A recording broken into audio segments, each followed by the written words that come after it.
সুবহানাল্লাহ। কারণ তার সাথে তার বাপ আছে, তার মহব্বত আছে না আসে না নাই?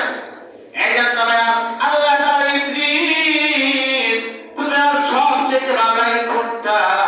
ইদ্রিস আমি ডাকি আল্লাহ, আমি তোমার কাজ সব সময় তোমার থেকে বলতে থাকি সুবহানাল্লাহ।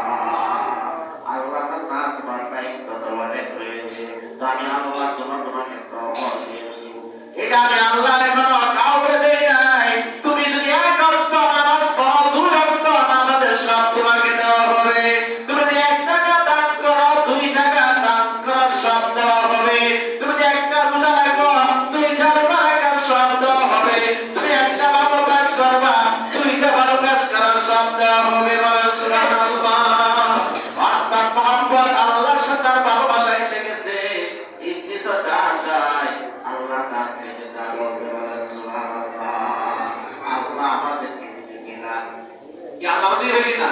আল্লাহ তাআলা বলেন ফাযকুরুনি আযকুরকুম ওয়াশকুরুনি ওয়ালা তাকফুরুন।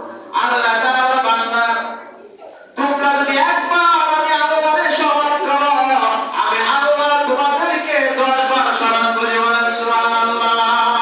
তুমি আল্লাহকে পাওয়ার জন্য যখন হাত অগ্রসর হবে, আমি আল্লাহ তাআলা তোমাকে ধরার জন্য 1 হাত অগ্রসর হই।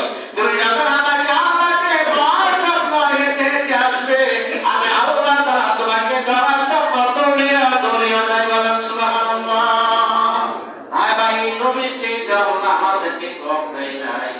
নবীর ঈমান আর আমাদের ঈমানের একটা কথা ঠিক কিনা? নবীর বিশ্বাস আর আমাদের বিশ্বাস এক নয়। নবীর